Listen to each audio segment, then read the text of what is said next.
Should government regulate drugs like they do alcohol? Tune in. We'll talk about it.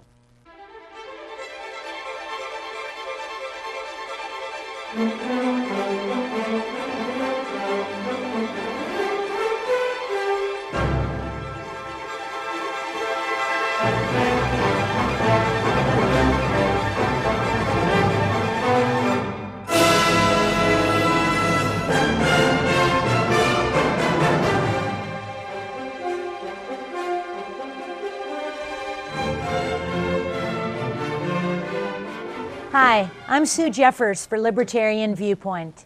Libertarianism is all about liberty, the exercise of freedom that doesn't impinge on the rights of others. We constantly hear the drum roll of government solutions. This show's purpose is to allow you to see for yourself why non-government solutions are a better alternative. Today our guest is Jack A. Cole. Hi Jack, welcome to the show. Hi, Sue. Thanks for having me on. All right, you're going to tell us about LEAP. Tell us what it is. Well, LEAP is an organization that I co-founded in 2002 after I retired from the New Jersey State Police. I was in that organization for 26 years and 14 years undercover in narcotics. I retired as a detective lieutenant, and I felt so bad about my role in implementing a war on drugs that when I finished, I sat down with 4 other police officers and we put together this organization, LEAP, or Law Enforcement Against Prohibition. And the way we came to it is we tried to decide what we should really be interested in doing as law enforcers. And when we boiled it down to the essence, we decided that we should be interested in 4 things: reducing death, disease, crime, and addiction. And sadly, as you well know, so all 4 of those categories are just made infinitely worse by the war on drugs. So that certainly wasn't what we wanted. After much study, what we decided what we do want is reflected in our name. We want to end drug prohibition, just like we ended alcohol prohibition in this country in 1933. Because as law enforcers, we understand the day after we ended that nasty law, Al Capone and all his smuggling buddies were out of business. They were off our streets. They were no longer out there killing each other to control that very lucrative market. They were no longer killing us cops charged with fighting that useless war. And they were no longer killing our children, caught in crossfire and drive-by shootings, all the things we experience today. I'll tell you, a lot of people would agree that there are far too many laws on the books and we should get rid of the majority of them, I think. But you've been fighting this since 2002. There's a lot of people who do not want to legalize drugs. Well, that's for sure. Actually, we started the war in 1970, so it's been 40 years that war. We have fought it for 40 years, and in that period, we have spent more than $1.5 trillion, tax dollars, on this war. And all we have to show for that is we have made more than 41 million arrests in this country alone of non-violent drug offenders, non-violent ones. And just think of those figures, 41 million arrests. That's a lot of lives to destroy. And it's not just the person who gets arrested whose life you're impinging on, it's their whole family. You know, you arrest somebody, it's a young person, maybe 20, 21 years old, man or woman, maybe they're married, might even have children. They may be the breadwinner of the family. You arrest this person for what? For using marijuana or something, and suddenly they end up, well, if I was arresting them, they would end up in jail. And the reason I say that is because when I worked undercover, I posed as a drug dealer or drug user. And if people so much as handed me a marijuana cigarette, they were arrested eventually. You know, I would take that cigarette and submit that as evidence that the person that handed it to me was a drug dealer. Because the way the laws are written, it says it's illegal to distribute a controlled dangerous substance. It doesn't say anything about money exchanging. So just the mere fact of handing one marijuana cigarette from one person to another makes you a drug dealer. And back when we started this crazy mess, most of the people we were arresting were marijuana users. And we were charging them with distribution of drugs. And they were going to prison for 7 years back then. 7 years for handing somebody a marijuana cigarette. Our jails are full of people for that very reason. And when you talk about the 44 million people, when you talk about the 1.5, I think you said, $trillion that we've spent on this ridiculous war on drugs, the numbers are just absolutely staggering.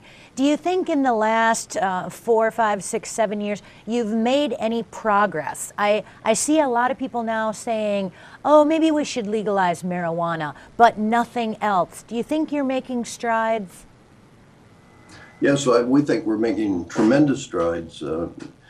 Until we came along, nobody was making any progress with this stuff. And we think we've been the missing link because the organization, as I say, was created by 5 founding members, all of us cops. Today, 10 years later, we have over 50,000 members, and we're not just cops now, we're police, judges, prosecutors, prison wardens, DEA and FBI agents, and supporters in 86 countries. And we have a credibility, we bring a credibility to this issue that nobody has been able to come up with before in drug policy reform, because we spent our whole careers, all of my adult life I spent trying to reduce drug abuse.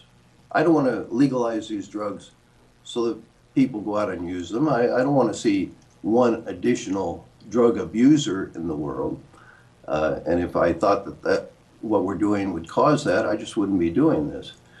So we haven't changed our mind about that. What we have changed our mind about is what will actually reduce death, disease, crime, and addiction. And what will reduce it is ending drug prohibition. So let me explain to you what happens when you prohibit a drug. Any drug. It could be coffee. And by the way, I love to speak over in Europe because when I'm speaking to those people, I remind them that they're usually sitting there with a cup of coffee while they're listening, and I remind them that in 1550, for about 75 years thereafter, possession of that thing that they have in that coffee cup would have caused them to lose their head back then. Oh my gosh. Oh my gosh. Yeah. So there's really no rhyme or reason even to what drugs we choose to say are going to be illegal. But once you make the drug illegal, 2 things happen. The first thing is for that particular drug, you create an underground market that's instantly filled with criminals. And the second thing is even worse, and that is now that the drugs are illegal, that makes them dangerous to produce and supply. You can get arrested, you can go to prison for life, you can end up getting killed either by other drug dealers or by police. So that very danger creates an artificially inflated value for these drugs, a value that is so obscenely high that between where they are produced, mainly in developing countries like Colombia or Afghanistan, now in Mexico, and where they're sold in the United States or Europe, between those 2 points, that value could increase by more than 17,000%. Imagine what an obscene profit motive that is. Now, because of that, I learned very early on, living in the streets and trying to do this, that there's no way we can arrest our way out of this. And I did learn that, when a uniformed cop arrests somebody for, say, a rape or a robbery in your community, the number of rapes and robberies goes down, right? You got the guy. But when I arrested someone for selling drugs, the number of drug sales didn't change at all. Not a bit. All I was doing was creating a job opening for hundreds of more people that were more than willing to take that person's place. As a matter of fact, it's even worse than that. I wasn't just creating a job opening. I was creating a safe job opening, because if the person wanting to replace that drug dealer went down to the corner while he's still standing there, he'd probably get shot. So once the police take him off, it's a safe thing for him to come into. I want to go back to something that you said a little bit earlier, that you think if we legalize it, it will help reduce addiction, and it will. One of the things you hear from the other side is, oh no, we can't legalize drugs because everybody's going to rush right out. Everybody will be doing drugs. Everybody will be wasted all over the place. Can you speak to that for a little bit? Sure, I can. The first thing I'll say about it is it's just blatantly false. And there's a lot of ways we can show it's false. One way is everybody seems to be worried that if drugs were legal, everyone would be using them. That's what these folks all say. But when you ask each individual if drugs were legal, would you use them? They all say no. Everybody says, no, I wouldn't. It's all those other people out there that would. And there was a poll done by Zogby Polling Group, a very professional group. A national poll was done 2 years ago, last month. And they asked one question. They asked, if heroin and cocaine were made legal today, would you try them? Less than 0.6% said yes. So that's not exactly a huge groundswell in new users. But if we look at other countries, we can see perfect examples of why this isn't going to happen. Just look at the countries that have decriminalized drugs already, and there's a long list of them. The first, the oldest one is probably the Netherlands, who decriminalized marijuana 36 years ago. If you look at statistically, compare that country with our country, you find some real eye-opening things. First off, they're 10th graders in the Netherlands, where marijuana might as well be legal, because if you're 18 years old, you can walk into a coffee shop and get all you want. They sell it to you 3 grams at a time, and you can go through the door as many times in a day as you want. Over there, they're 10th graders, 28% of them have tried marijuana. Now here, where we treat marijuana as the devil's own weed, 41% of our 10th graders have tried it. So that tells you something right there. And then if you look at the per capita statistics of the two countries, you find that the per capita use of soft drugs in the Netherlands, marijuana and hashish, is 1/2 the per capita use in the United States. And the per capita use of hard drugs, heroin, cocaine, methamphetamine, is 1/4 of what it is in the United States. And when you speak to their drug czar, by the way, Sue, is their minister of health, because there they treat drug abuse as a health problem, not a crime problem. You speak to their drug czar about this, and he'll tell you that they believe the reason the use of hard drugs is only 1/4 of what it is in the United States is because when young people, I'm talking 18 up, decide they want to use soft drugs, they can go into a coffee shop where the person wants to sell them soft drugs. They don't have to go to a criminal on the street corner who wants to hook them on heroin, methamphetamine, cocaine, so they got a steady customer. So just because of that, the use of the hard drugs is much, much lower in that country. But there's a number of countries that have done this. There are 6 countries now in the world that have decriminalized all drugs for adults, not just marijuana. And the first one to do that was Portugal. They did it 10 years ago. And the results from Portugal have just been staggeringly wonderful. Of course, the drug warriors 10 years ago, like myself, would have said, you know, if you do this, you're going to become the drug tourist capital of the world, and all your beautiful beaches, nobody will dare even walk down because needles will be sticking up out of the sand. None of that happened. As a matter of fact, what did happen was drug abuse went down. Drug abuse in every age category declined, but the biggest decline was among the youngest people, and those are the people we want to get. You know, that's where you stop this, so that if you can cut the younger people out, then you're going to be dropping the amount of people doing it overall. Jack, can I ask you a question? 15, did the drug use decline because it was now a product that was taxed too much and regulated too much by the government, and they couldn't they couldn't afford it? No, no. It wasn't regulated at all by the government. The government did nothing about that. All they did was say, if you use any drug and you're 18 years old, nobody's going to bother you. Not only won't they bother you for using it, they said you can have up to 10 days supply of your drug of choice on your person and you won't get arrested. Well, that's kind of an unusual thing to come up with, 10 days supply. Not a weight, you know, not an amount of money's worth or anything. 10 days supply. And 10 days supply of anything to you would be different than 10 days supply would be to me or to the next person. So almost nobody gets arrested over there. That wasn't it at all. What I was just going to say, though, was for children from 13 to 15 years old, drug use declined by 25% after it was decriminalized for all adults. And for young people from 16 to 18 years old, drug use declined by 22%. Now, those are really significant figures, and nobody can quite figure out why this is going on. My best guess would be that I think it has to do with the fruit of the forbidden tree. You know, when a teenager wants to act out against an authority figure, they want to find something that's forbidden, and then they'll go say, I'll take a little bit of this. Once it's no longer forbidden, they know that when they're 18 years old, they can get all they want. It's no big deal. And I think that's the reason for it. And we can even see that in our country, in the United States.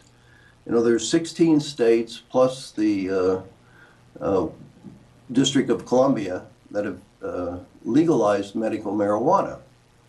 And they have just conducted studies on those states comparing the use by teenagers of marijuana in those states with states where they haven't decriminalized or legalized medical marijuana. And they find that teenagers are much less likely to use it in states where they've legalized medical marijuana. And again, who knows why it is, but I kind of suspect it maybe has something to do with the fact that it's not nearly as cool to smoke a joint when that's what grandma does for her glaucoma. You know? Sort of takes the pizzazz out of it. Somehow. Yeah, I have a problem with the states that want to sell medical marijuana. I just think that's an excuse to sell marijuana, and I would much rather just come out and get rid of some of these bad laws, make it legal for anybody. I want to go back to what you said about the 6 states and the 6 countries that have studied after Yes. they've legalized it. What happened to their crime rates? What happened to their prison population? And what happened to their addiction rates? Well, of course, the crime rate goes down a lot because, for one thing, you're not arresting people for using these particular drugs. So that drops it tremendously. But also there's a drop in the rate of people committing larcenies and burglaries and such. The cost of drugs tends to go down when you decriminalize some. Not anywhere near what it would if we legalized it. If we legalized it, it would just knock the bottom out of the thing, and drug prices would drop down to a rate so low that it wouldn't be worth it to anybody to try to sell it in the street. So people wouldn't be out there trying to recruit new users, new dealers, because it just wouldn't be worth the money. Most of these other countries have not decriminalized long enough to have any kind of track record. The ones that have decriminalized all drugs were, as I say, Portugal, and that was 10 years ago, and then just a couple years ago, actually, Mexico decriminalized small amounts of all drugs, and the reason they said they were doing it, these tiny little amounts, and it is tiny amounts, was because of the police corruption. The police down there were catching somebody with just a tenth of a gram of something and saying, you know, grease my hand and give me some money and we'll let you go. So the government decided we'll just say that that's not illegal. A month after they decided that to do that, the Supreme Court of Argentina ruled that it is unconstitutional in that country to arrest people for what they're putting in their body or for possessing what they're going to put in their body.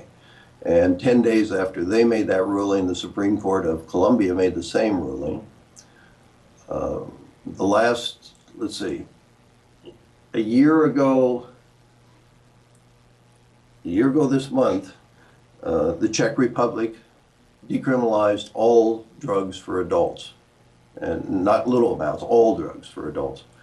And Greece, I think it was last August, did the same thing, decriminalized all drugs for adults. So these countries are changing very, very rapidly, and many other countries have decriminalized certain amounts of certain drugs. Italy, Germany, the Netherlands, Switzerland, the UK, Canada, many countries are decriminalizing certain drugs.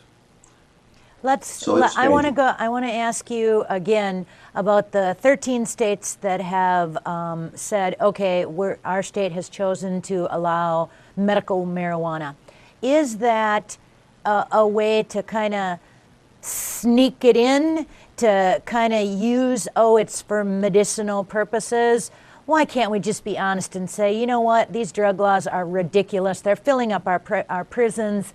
Let's just decriminalize it. Well, I don't think it's sneaking it in. No, I think to me that's drug policy 101. If there's anybody that should have the use of marijuana, it is people that use it for medical purposes. And if there's a little slippage there, I don't care, because I want to legalize all drugs, you know. But I do agree with you. I think even decriminalization, LEAP doesn't agree with that. And the reason we don't, and certainly not with the idea of decriminalizing marijuana only, because, you know, if the government were smart enough to decriminalize or just legalize marijuana across the board, it wouldn't cause one less overdose death, because nobody dies of an overdose of marijuana. There's never been one in recorded history. So that wouldn't save any of those folks.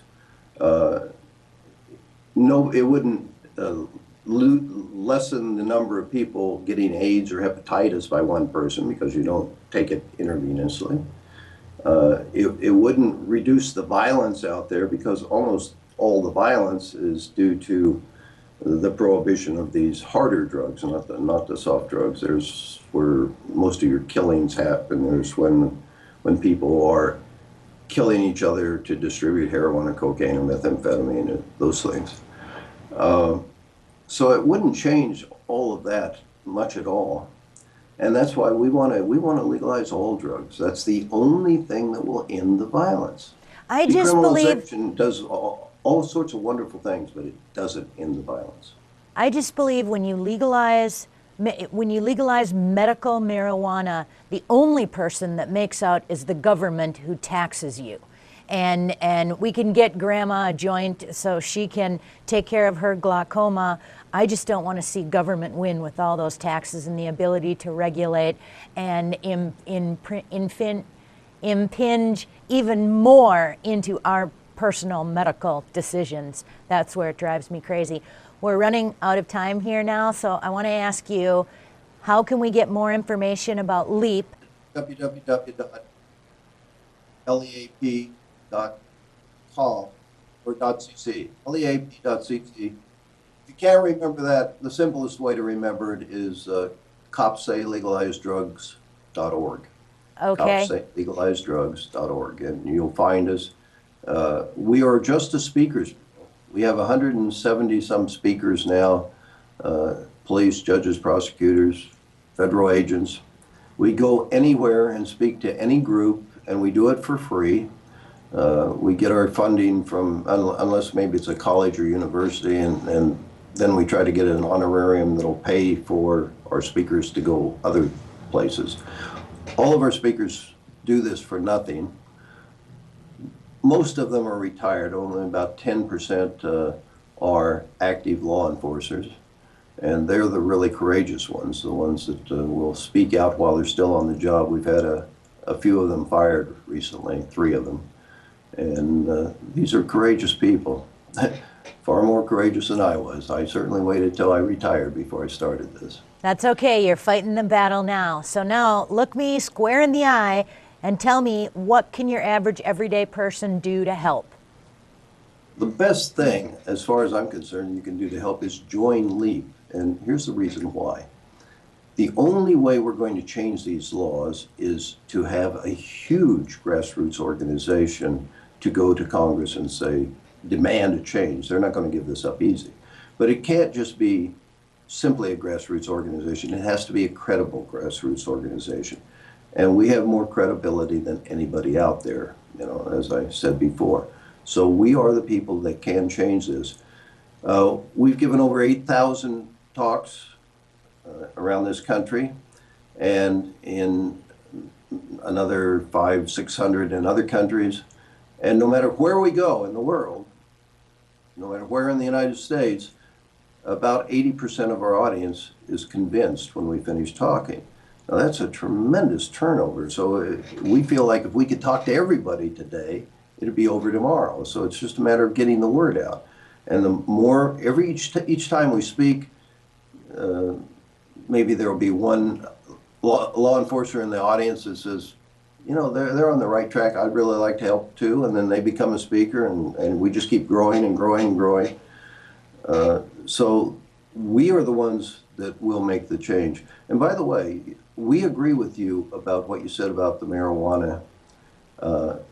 Yeah, medical marijuana, that's fine, but we should legalize this all. And we're working right now to do that in California.